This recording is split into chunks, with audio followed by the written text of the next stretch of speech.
2 മാസത്തിലുള്ള current bill സാധാരണ 10,000 മേലെ വരെ കറണ്ട് ബില്ല് വന്നു. AC ഒന്നും വർക്ക് ചെയ്യുന്നത് ആകെ ഉള്ളത് 3 AC ആണ്. ഹായ്, നമ്മളിന്ന് വന്നിട്ടുള്ളത് കോട്ടക്കല് ഒതുക്കങ്ങല് ശുക്കൂർ മാഷ വീട്ടിലോട്ടോ. ഇവിടെ വെച്ചിട്ടുള്ള ഒരു പ്ലാന്റ് കുറച്ച് വ്യത്യസ്തമായിട്ടുള്ള ഒരു സിസ്റ്റമാണ് ഇവിടെ ചെയ്തിട്ടുള്ളത്. അത് എന്താണ് എങ്ങനെയാണെന്നൊക്കെ കാണാം.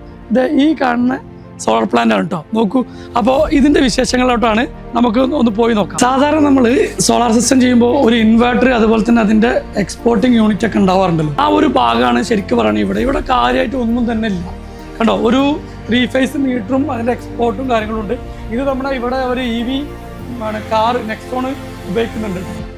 അപ്പം നെക്സോണിന്റെ ഈ വണ്ടിക്ക് ചാർജിങ്ങിന് വേണ്ടിയിട്ടുള്ള ഒരു പോയിന്റാണ് ഇവിടെ ഇട്ടിട്ടുള്ളത്.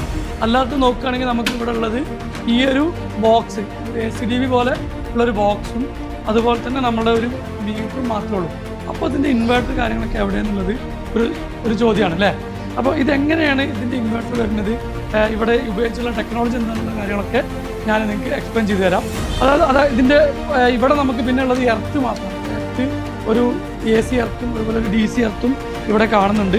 ലൈറ്റിനിങ് അറസ്റ്റും അതുപോലെ തന്നെ ചെയ്തിട്ടുണ്ട്. അപ്പോൾ നമുക്ക് ബാക്കി കാര്യങ്ങൾ നമുക്ക് ഇതിൻ്റെ പ്ലാനിൻ്റെ മുകളിൽ പോയിട്ട് വിശദീകരിക്കാം. ഓക്കെ, അപ്പോൾ ഞാൻ പറഞ്ഞിട്ടുള്ള ടെക്നോളജി ഇതാ ഇവനാണ് കേട്ടോ. മൈക്രോ ഇൻവെർട്ടർ ടീസൺ എന്ന ബ്രാൻഡിൽ 2 കിലോവാട്ടിൻ്റെ ഒരു ഇൻവെർട്ടറാണ്. ഇത് ശരിക്കും കോഡ് സെഗ്മെന്റിൽ വരുന്ന മൈക്രോ ഇൻവെർട്ടറാണ്. ഇതിനകത്ത് 4 പാനൽ വരെ ഒറ്റ ഇൻവെർട്ടർ കണക്ട് ചെയ്യാൻ പറ്റും. ഇങ്ങനത്തെ 2 ഇൻവെർട്ടർ വെച്ച് 4 KWന്റെ കണക്റ്റഡ് ലോഡിൽ നമ്മൾ എന്ത് ചെയ്തിട്ടുണ്ട്, മൊത്തം 6 panel 550 UTL top on bifacial technology ഉള്ള പാനൽ 6 എണ്ണം നമ്മളിവിടെ ചെയ്തിട്ടുണ്ട്. ഇനിയും ഇതിനകത്ത് വേണമെങ്കിൽ 2 പാനൽ അഡീഷണൽ കൊടുക്കാൻ പറ്റും. നമുക്ക് അതിനുള്ള സ്ലോട്ട് ഇവിടെ ഫ്രീ ആക്കിയിട്ടുണ്ട്. ഓൾറെഡി ഇവിടെ ഫ്രീ ആക്കി 2 സ്ലോട്ട് ഓരോ ഇൻവെർട്ടറും നമ്മൾ ചെയ്തിട്ടുണ്ട്. അപ്പോൾ ഈ ഒരു മൈക്രോ ഇൻവെർട്ടറിന്റെ പ്രത്യേകതകൾ എന്താണെന്നുള്ളത് നിങ്ങൾക്ക് അറിയേണ്ടി വരും അല്ലേ. അപ്പോൾ ഇതിൻ്റെ കാര്യങ്ങൾ ഞാൻ പറഞ്ഞുതരാം. നിലവിൽ നമുക്ക് ഓരോ പാനലുകളും സീരീസ് ആയിട്ട് കണക്ട് ചെയ്തിട്ടുള്ള ഗ്രിഡ് ഇൻവെർട്ടർ എന്ന് പറഞ്ഞ സംവിധാനമുള്ളത്. അതിനകത്ത് നമുക്ക് ഇൻ കേസ് എന്തെങ്കിലും തരത്തിലുള്ള ഷെയ്ഡുകൾ വരിക അല്ലെങ്കിൽ പാനലിൽ എന്തെങ്കിലും ഡാമേജ് സംഭവിക്കുകയൊക്കെ ചെയ്യുമ്പോൾ നിലവിൽ എല്ലാ പാനലിനെയും അത് എഫക്റ്റ് ചെയ്യും. എന്ന് വെച്ചാൽ അതിൻ്റെ വോൾട്ടേജ് ഡ്രോപ്പ് അവിടെ വരും.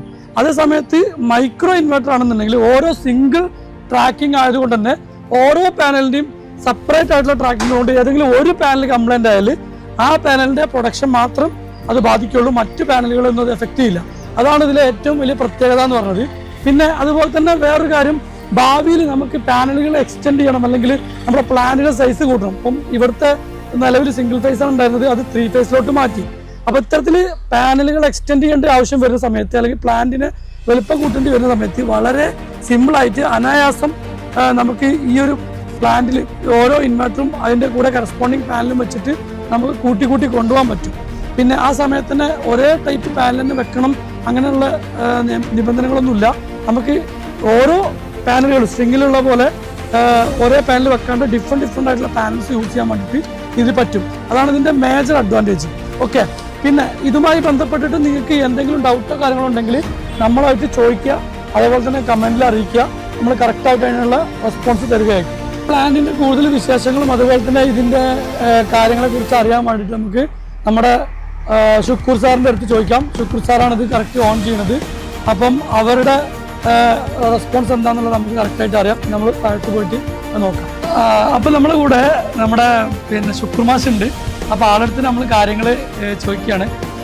സാറേ, നമുക്ക് ഇപ്പോൾ ഈ ഒരു പ്ലാന്റ് ചെയ്യാണ്ടായ സാഹചര്യം ശരിക്കും എന്തായിരുന്നു? കറണ്ട് ബില്ല് ഭയങ്കരമായിട്ട് കൂടുന്നുണ്ട്. ഒരു തവണ എനിക്ക് തോന്നുന്നത് ഒരു 10,000 മേലെ വരെ 2 മാസത്തിലുള്ള കറണ്ട് ബില്ല് സാധാരണ. അപ്പോൾ 10,000 മേലെ വരെ കറണ്ട് ബില്ല് വന്നു. അപ്പോൾ ഒന്നാമെന്ന് വെച്ചാൽ നമ്മൾ കൂടുതൽ AC ഒന്നും വർക്ക് ചെയ്യുന്നില്ല. ആകെ ഉള്ളത് 3 AC ആണ്. അതിൽ 2 AC മാത്രമേ വർക്ക് ചെയ്യുള്ളൂ. പക്ഷേ എന്നിട്ട് ഇത്രയും ബില്ല് വന്നപ്പോൾ ഇങ്ങനെ 2 മാസം കൂടുമ്പോൾ ഇങ്ങനെ ഇത്രയും ബില്ല് കൊടുക്കാൻ നമ്മൾ കൊണ്ട് കഴിയില്ല. അപ്പോഴാണ് നമ്മൾ സോളാറിനെ കുറിച്ച് ചിന്തിച്ചത്. അപ്പോൾ ശരിക്കും പറയുകയാണെങ്കിൽ അങ്ങനെ നിങ്ങൾ സോളാർ വെക്കണം എന്ന് ആഗ്രഹിച്ച സമയത്ത് അക്കിയനെ ചൂസ് ചെയ്യാൻ നമ്മുടെ സ്ഥാപനത്തിന് കണക്ട് ചെയ്യാനുള്ള കാരണം എന്താണ്? അക്കിയ എന്ന് പറഞ്ഞാൽ എൻ്റെ മകനാണ് ഇതിന്റെ മെയിനായിട്ട്, ഡോക്ടറാണ്. അപ്പൊ അവന്റെ ഒരു സുഹൃത്ത് രാഹുൽ അവൻ ഇതിന്റെ മേന്മകളെ കുറിച്ച് മക്കിയ അവൻ സെലക്ട് ചെയ്തത് അതിന്റെ മേന്മകളെ കുറിച്ചൊക്കെ രാഹുല് ഇവനോട് പറഞ്ഞപ്പോ അതിന്റെ മേന്മകളൊക്കെ കുറിച്ച് പറഞ്ഞപ്പോഴാണ് എൻ്റെ മകന് ഇതിനെക്കുറിച്ച് കൂടുതൽ അക്കിയനെ കുറിച്ച് കൂടുതൽ പഠിക്കുന്നതും രാവിലെയായിട്ട് ബന്ധപ്പെട്ട് അവൻ്റെ വീട്ടിലൊക്കെ പോയി സംവിധാനമൊക്കെ കണ്ട് അവന് ഇഷ്ടപ്പെട്ടത് കൊണ്ടാണ് ഈ കിയ ഗ്രൂപ്പിനെ നമ്മൾ സെലക്ട് ചെയ്തത്. രാഹുൽ എന്ന് പറഞ്ഞാൽ നമ്മുടെ ഒരു സുഹൃത്തുമാണ്. ആള് ഒരു സോളാർ ഫേമിൽ വർക്ക് ചെയ്യുന്ന ഒരു ടെക്നിക്കൽ അറിയുന്ന ഒരാളുമാണ്. ആളുടെ വീട്ടിൽ നമ്മൾ സോളാർ ചെയ്തിട്ടുണ്ടായിരുന്നു. അപ്പോൾ അതിന്റെ റെഫറൻസിലാണ് സാറിന് നമ്മളെ കണക്ട് ചെയ്യാൻ പറ്റിയത്. അതുപോലെ സാറേ നമുക്ക് ഈ ഒരു പ്ലാന്റ് ചെയ്യുന്ന നമ്മുടെ ടീം എങ്ങനെ ഉണ്ടായിരുന്നു? സാറിന് കമ്മ്യൂണിക്കേറ്റീവ് ആയിരുന്നു അവര് ചെയ്യാനൊക്കെ? നല്ല ഉഷാറായിട്ട് അവർ നമ്മൾ പറഞ്ഞ മാതിരി തന്നെ നമുക്ക് ഇഷ്ടപ്പെട്ട രീതിയിൽ നമ്മൾ എല്ലാം നമ്മോട് സഹകരിച്ച് നമ്മൾ അവരുമായിട്ടും സഹകരിച്ച് വേണ്ട രീതിയിൽ അങ്ങനെ എല്ലാ സംവിധാനവും അവർ നല്ല രീതിയിലാണ് ചെയ്തത്. ഏറ്റവും നല്ല രീതിയിലാണ് അവർ ചെയ്തത്. നമ്മളെ ഈ കോണി ഇതൊക്കെ അവരെ സ്വന്തമായിട്ട് അവരുടെ ഇതിൽ ചെയ്തതാണ്. അതുപോലെ തന്നെ സാറേ നമുക്കിപ്പോൾ ഈ ഒരു പ്ലാന്റ് ഇപ്പൊ ചെയ്തിട്ട് ഇപ്പോൾ നമുക്ക് ഏകദേശം എത്ര 6 മാസത്തിന്റെ അടുത്തായില്ലേ? 5 മാസത്തെ ബില്ല് അടച്ചു കഴിഞ്ഞു. ഓക്കെ, അപ്പൊ ഈ 5 മാസത്തിലേക്ക് സാറിനുണ്ടായ ഒരു അനുഭവം അല്ലെങ്കിൽ ബില്ലിന്റെ എമൗണ്ടുകളൊക്കെ എങ്ങനെയായിരുന്നു?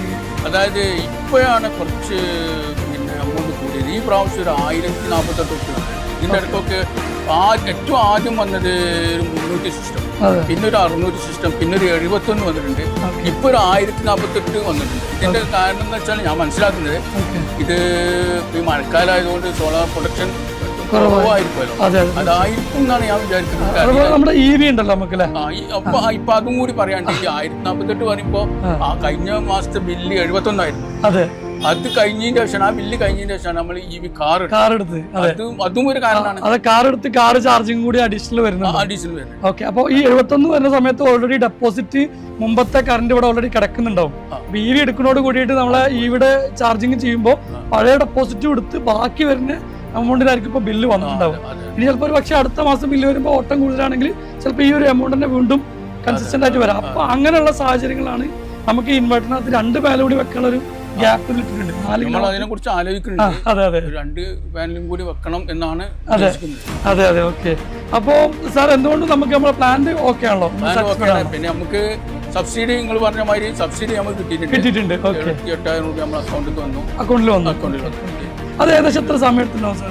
അത് സബ്സിഡി കിട്ടാൻ ഏകദേശം 1.5-2 മാസത്തിന്റെ അടുത്ത്. 2 മാസം. അതായത് ഈ പ്ലാന്റ് സ്റ്റാർട്ട് ചെയ്തിട്ട് 2 മാസം കഴിഞ്ഞ ഉള്ളിലായിട്ട് കിട്ടി. കഴിഞ്ഞിട്ടുണ്ടാവില്ല, ഉള്ളിലായിട്ട് കിട്ടിയിട്ടുണ്ട്. ഏകദേശം പ്ലാന്റ് കമ്മീഷനിങ് കഴിഞ്ഞ് KSEBിന്റെ അപ്രൂവൽ കിട്ടി 2 ആഴ്ചയാണ് സമയം സാധാരണ വരിക. പക്ഷെ നമ്മുടെ പ്ലാന്റ് കമ്മിറ്റ് ചെയ്ത് സ്റ്റാർട്ട് ചെയ്ത് ഫിനിഷ് ചെയ്യുന്ന അവർ ടോട്ടൽ കാലയളവ് പരമാവധി 2 മാസം ആ റേഞ്ചിലാണ് അവർക്ക് സബ്സിഡി കിട്ടിയിട്ടുള്ളത്.